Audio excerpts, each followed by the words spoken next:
Today we talking about hypothyroidism. तो देखो, एक तो होता है हाइपो और एक होता है हाइपर। हाइपर मतलब ज़्यादा और हाइपो मतलब कम, है ना। तो इस वीडियो में अपन बात करेंगे हाइपोथायरॉयडिज्म की। तो आपको पता है कि थायराइड ग्लैंड से दो हार्मोन का सिक्रेशन होता है, T3 का और T4 का। ठीक है। अब T3 को बोलते हैं ट्राई आइडोथायरोक्सिन और T4 को बोलते हैं थायरोक्सिन, जो मेन हार्मोन होता है। ठीक है। तो हाइपर में ये दोनों ज़्यादा हो जाते हैं और हाइपो में ये दोनों कम हो जाते हैं। ठीक है। ये इन दोनों की हो गई डेफिनेशन। अब सबसे पहले अपन बात करेंगे थायराइड ग्लैंड की एनाटॉमी के बारे में। तो देखो, यह है थायराइड ग्लैंड। ठीक है। ये होता है इस्थमस और ये दो होते हैं लोब। तो इन दोनों लोब को जोड़ने का काम करता है इस्थमस। ठीक है। तो इसका वर्टिब्रा लेवल देखना, C5, C6, C7 और T1। ठीक है। C5, C6, C7, T1 ये इंपॉर्टेंट है, पूछ लेती है कि थायराइड ग्लैंड कौन सी वर्टिब्रा लेवल पे होती है।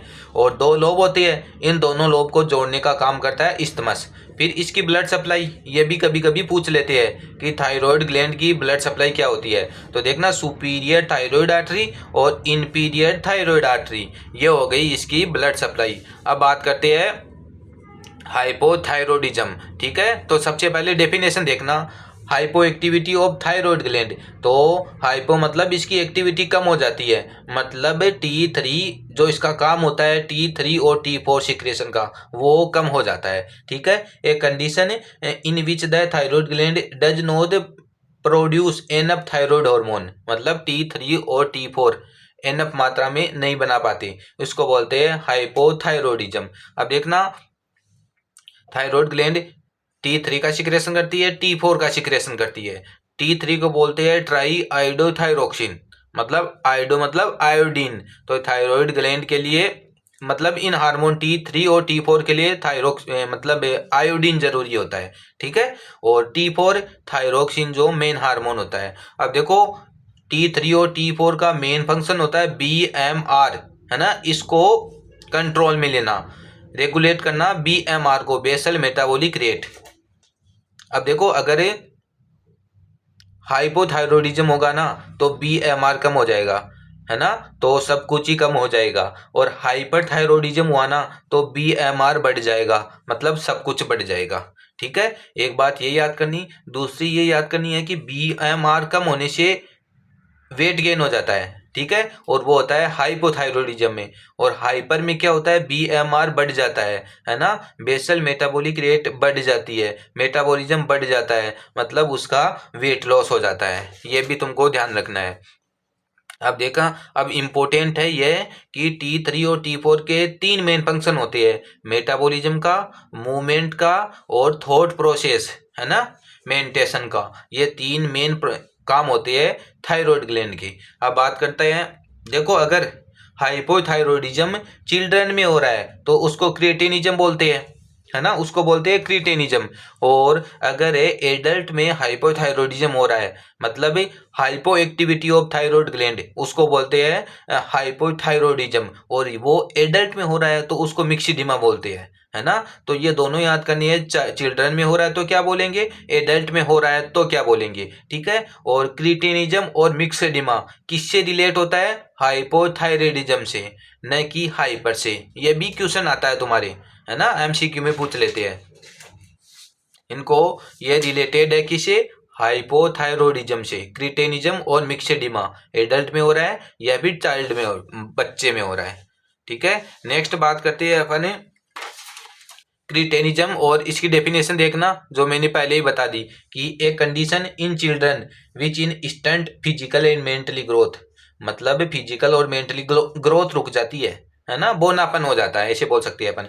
मिक्सेडिमा देखना, the more general condition associate with hypothyroidism include weight gain हो जाएगा, ये मैंने बता दिया, मेंटल डलनेस हो जाएगी, ये भी इसका एक फंक्शन है, ये भी इसका भी लॉस हो जाएगा, और सेंसिटिविटी ऑफ कोल्ड।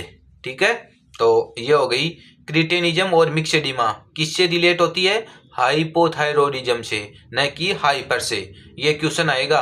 और हाइपर में अपन देखेंगे ग्रेविस डिजीज, तो ग्रेविस डिजीज रिलेट होती है हाइपरथायरॉयडिज्म से, जबकि क्रिएटिनिज्म और मिक्सेडिमा डिजीज रिलेट होती है हाइपोथायरॉयडिज्म से, है ना। ये दोनों इंपॉर्टेंट है, वाइवा में भी पूछते हैं। अब नेक्स्ट बात करते हैं इसके कोज की। तो देखो आपको ये तो पता ही होगा कोज का, है ना, ये इंपॉर्टेंट है कि सबसे पहले हाइपोथैलेमस, हाइपोथैलेमस से सिक्रेशन होता है TRH, थायराइड रिलीजिंग हार्मोन का, है ना।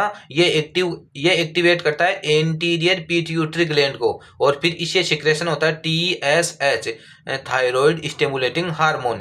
तो थैलेमस से तो TRH और एंटीरियर पिट्यूटरी ग्लैंड से TSH, ठीक है। और फिर ये एक्टिव करता है थायराइड ग्लैंड को, और थायराइड ग्लैंड से सिक्रेशन होता है T3 और T4 का, ट्राई आयोडोथायरोक्सिन, और मेन हार्मोन होता है T4 थायरोक्सिन, ठीक है। तो अब देखो, ठीक है, तो हाइपोथैलेमस से TRH और एंटीरियर पिट्यूटरी ग्लैंड से सिक्रेशन होता है TSH, और थायराइड ग्लैंड से सिक्रेशन होता है T3 का, T3 और T4 का।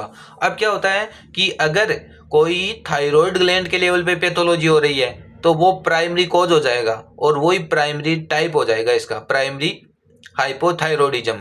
और अगर एंटीरियर पिट्यूटरी ग्लैंड के लेवल पे कोई पैथोलॉजी हो रही है वो सेकेंडरी कॉज और सेकेंडरी इसका टाइप हो जाएगा। और हाइपोथैलेमस, हाइपोथैलेमस के लेवल पे कोई पैथोलॉजी हो रही है तो वो टर्सरी कॉज हो जाएगा और टर्सरी टाइप हो जाएगा, ठीक है। तो अगर थायराइड ग्लैंड पे पैथोलॉजी हो रही है तो primary cause, anterior pituitary gland के लेवल पे कोई पैथोलॉजी हो रही है तो सेकेंडरी कॉज, और हाइपोथैलेमस के लेवल पे कोई पैथोलॉजी हो रही है तो वो टर्सरी कॉज हो जाएगा। और यही इसके टाइप हो जाएगी, प्राइमरी, सेकेंडरी और टर्सरी, ठीक है। तो ये मैंने बता दिया। अब क्या क्या कॉज हो सकती है, या तो कोई ट्रोमा हो सकता है, या कोई ट्यूमर हो सकता है, या कोई कार्सिनोमा हो सकता है ना, कोई भी पैथोलॉजी हो सकती है। तो ये उसके कॉज हो गई। तो प्राइमरी कॉज, है ना, तो ये किस लेवल पे होगी, थायराइड ग्लैंड के लेवल पे होगी। तो लो इनटेक इन आयोडीन, और T3 और T4 के फॉर्मेशन के लिए आयोडीन बहुत जरूरी होता है। नेक सर्जरी हो कोई, है ना, कोई सर्जरी हुई हो उससे भी हो सकता है। और auto immune disease, हाशिमाटा thyroidism important है, थायरोडाइटिस, थायरोडाइटिस, हाशिमाटा, हाशिमाटा याद करना है तुम्हें। हाशिमाटा थायरोडाइटिस क्या होता है, ऑटो इम्यून डिजीज होती है, ठीक है। इसका हमें अपन अलग से पढ़ेंगे, इसको, ये इंपॉर्टेंट है, इसको अलग से पढ़ेंगे अपन। ये एक ऑटो इम्यून डिजीज है।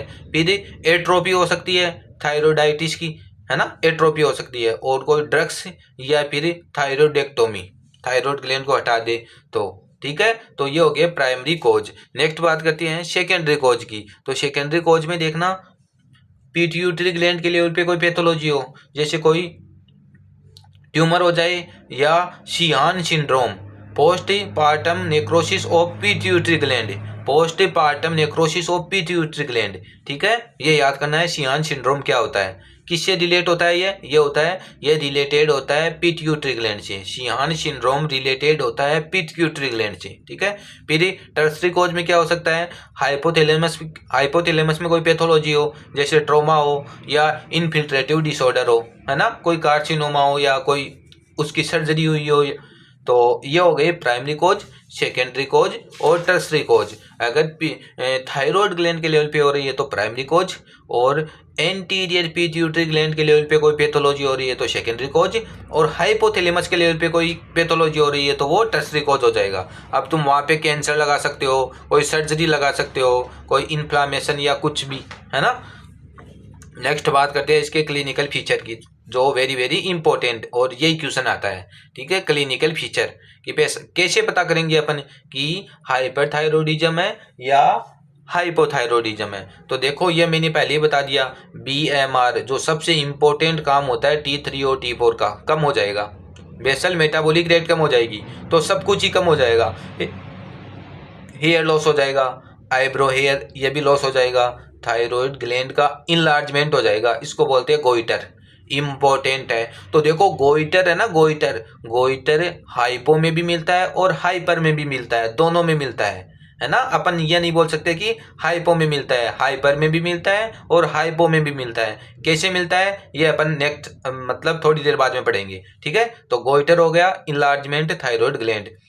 हार्ट बीट भी कम हो जाती है, 60 से कम हो जाती है, ठीक है। और एपेटाइट, भूख भी कम हो जाती है, वेट गेन हो जाता है, इंपॉर्टेंट है, याद करना है तुम्हें, क्योंकि BMR कम हो गया मतलब डाइजेशन सही से नहीं हो रहा है ना। ओबेज पेशेंट हो जाएगा, फिर वो वेट गेन हो जाएगा, स्वेलिंग हो जाएगी, है ना, और एनर्जी और मेमोरी इश्यू भी हो जाएगा, और फिर पप्पी फेस हो जाएगा, स्किन ड्राई हो जाएगी, रफ हो जाएगी, कॉन्स्टिपेशन भी हो जाएगा, बॉडी टेम्परेचर कम हो जाएगा, ओबीज पेशेंट ओबेसिटी हो जाएगी, और मिक्सेडिमा और क्रिटिनिज्म भी हो जाएगा। ये मैंने पहले ही बता दिया, ये चाइल्ड में होता है, ये एडल्ट में होता है, और वो कंफ्यूज रहेगा पेशेंट, ठीक है। तो ये हो गया इसके क्लिनिकल फीचर की, BMR कम हो गया मतलब सब कुछ कम हो गया, है ना। तो ये हो गया क्लिनिकल फीचर। नेक्स्ट बात करते हैं इन्वेस्टिगेशन, तो ये भी इंपॉर्टेंट है यार, है ना, इसका भी क्वेश्चन आता है। तो इन्वेस्टिगेशन में देखना, ओवर्ट हाइपोथायरॉयडिज्म और सेंट्रल हाइपोथायरॉयडिज्म और सब क्लिनिकल हाइपोथायरॉयडिज्म। तो ओवर्ट हाइपोथायरॉयडिज्म में TSH का लेवल बढ़ा हुआ मिलेगा, लेकिन T4 का लेवल कम मिलेगा, ठीक है। और सेंट्रल हाइपोथायरॉयडिज्म, इसमें या तो ज़्यादा हो सकता है, थोड़ा ज़्यादा या थोड़ा कम, या फिर दोनों के बीच नॉर्मल हो सकता है TSH का लेवल, जबकि T4 का लेवल कम होगा, ठीक है। और सब क्लिनिकल हाइपोथायरॉयडिज्म, इसमें TSH का लेवल बढ़ा हुआ मिलेगा और T4 का लेवल नॉर्मल मिलेगा, ठीक है। तो ये हो गई इसकी इन्वेस्टिगेशन। लास्ट में बात करती है अपन इसके ट्रीटमेंट की। तो देखना, ट्रीटमेंट में T4 और T3 इसके फॉर्मेशन के लिए आयोडीन जरूरी होता है, इसलिए आयोडीन की टेबलेट देंगे, और लीवोथायरोक्सिन ये टेबलेट देंगे, लीवोथायरोक्सिन, ठीक है। और इसका देखना ये बस ये बहुत है ना, इतना। फिर इसके कॉम्प्लिकेशन देखना, CHF इंपॉर्टेंट है, हाइपोथायरॉयडिज्म का कॉम्प्लिकेशन होता है CHF, कंजेस्टिव हार्ट फेल्योर या chronic heart failure, congestive heart failure या क्रोनिक हार्ट फेल्योर। और इसमें आयोडीन की टेबलेट देते हैं और लीवोथायरोक्सिन ये देती है, ठीक है। फिर अब गोइटर देखो, abnormal enlargement of thyroid gland, abnormal enlargement of thyroid gland, उसको बोलते हैं अपन गोइटर, है ना। और देखो गोइटर है ना, गोइटर एक तो होता है हाइपरट्रोफी होता है, और एक होता है हाइपरप्लेशिया। तो हाइपरट्रोफी होती है सेल की साइज बढ़ जाएगी, सेल की साइज बढ़ जाती है, उसको बोलते हैं हाइपरट्रोफी। जबकि हाइपरप्लेजिया होता है increase of cell of number, है ना, ऐसे सेल की इसमें नंबर बढ़ जाएंगे और इसमें साइज बढ़ जाएगी, है ना। तो गोइटर में क्या होता है, हाइपरट्रोफी होती है, मतलब साइज बढ़ जाती है, एब्डोमिनल इनलार्जमेंट हो जाता है। तो हाइपरट्रोफी होती है किसमें, गोइटर में, हाइपरट्रोफी होती है गोइटर में, न कि हाइपरप्लेशिया, ठीक है। तो ये हो गया अपना इम्पोर्टेंट वेरी वेरी हाइपोथायरॉयडिज्म।